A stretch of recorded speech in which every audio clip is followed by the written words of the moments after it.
The 1730 Virgin Trains West Coast Pendolino service from London Euston to Glasgow Central was a train service like any other, on a day like any other. People holidaying, returning from work, going to visit friends or family. Well, little did everyone know that this run-of-the-mill train service would soon turn fatal. And the question is, how? Well, let's start from the beginning. The Virgin Trains Class 390 Pendolino, unit number 390033, nameplated as the City of Glasgow, departed from London Euston at 17:30 on the 23rd of February 2007. The driver was Ian Black. The train was on time, nothing out of the ordinary. However, there was a danger ahead that not even the people at fault knew about yet. After the Pendolino made its way up the West Coast Main Line, it arrived into the county of Cumbria in the Lake District. It had just departed Oxenholme Lake District Station on time. At around 8:10, the Pendolino entered the area of Grayrigg. Once again, nothing seemed off. The train was travelling at around 95 miles an hour at this moment in time. Ahead lay the Docker Viaduct, and right after, a set of points crossing over to the other tracks, only tended to be used in an emergency or when a switchover was desperately needed. What nobody knew is that the points had deteriorated into a position where disaster was bound to happen. With no prompt warning, the first set of wheels hit the points. Ian Black immediately knew something was wrong as the train began to drift off and turn, with the coach behind pushing against it, jackknifing the coach and causing the driving coach to separate from the gangways.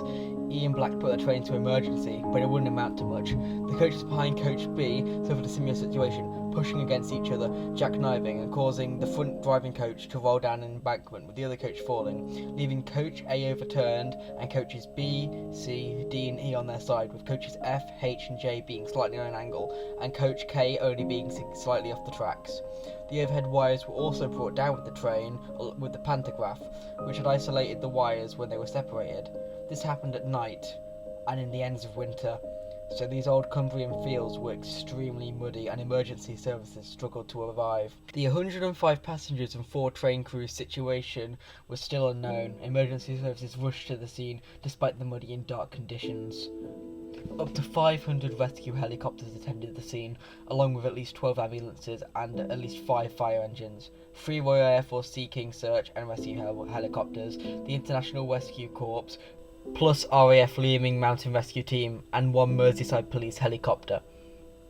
After the train was cleared, it was found that 28 passengers, the train driver and 1 of the crew member were seriously injured, with unfortunately 1 older passenger passing away with the injuries related to the derailment. 59 passengers also received minor injuries. The design of the Pendolino was credited by Virgin CEO Sir Richard Branson, comparing it to a tank. Unlike the old rolling stock, the Pendolino's aluminium body stayed completely together, only being damaged at the so designed crumple zones besides a break in a derailment, saying that the event would have been much more of a catastrophe if it was the older rolling stock. Despite the Pendolino's strength, Coach A especially was damaged externally, with the interior still staying mostly intact. Eventually, the coaches were removed. 390033 was officially written off due to the cost to repair and retest the units. Coaches K and C ended up at the Virgin Training Academy. This unit now wears an Avanti West Coast livery at the Avanti Training Centre, as Avanti took over from Virgin in 2019. 2 other coaches also ended up in the Fire Service College, although coaches are unknown. The coaches at the Fire Service College have been left to rot. The other coaches, or at least to knowledge, were scrapped. Now we know what happened. The question is, what caused it?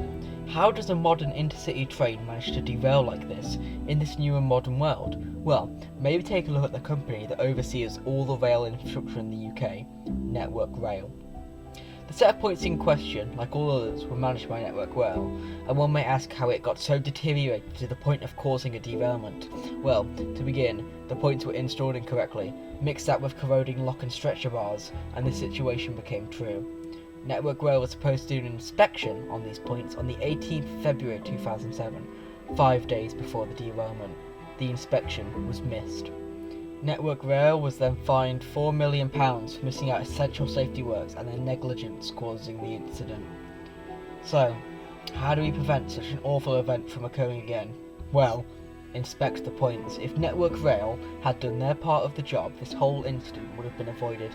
The pain, the loss and changing of so many lives was down to a company that people trusted, and that taxpayers pay into. The city of Glasgow is now a hole in the Pendolino family, a dark reminder of an event that shows the importance of track maintenance. As 390-033 lives on in its Avanti West Coast Training Academy, it shows us that sometimes even the safest means of transport can go wrong, and let's hope an incident like this never happens again. What your assessment of this scene is? Well, first of all, I'm excited to say it's clearly an incredibly sad day with the loss of one life, and the RAF, the police, did a fantastic job last night. I mean, we're right out in the sticks, and one can only imagine what it was like for the passengers in the train behind.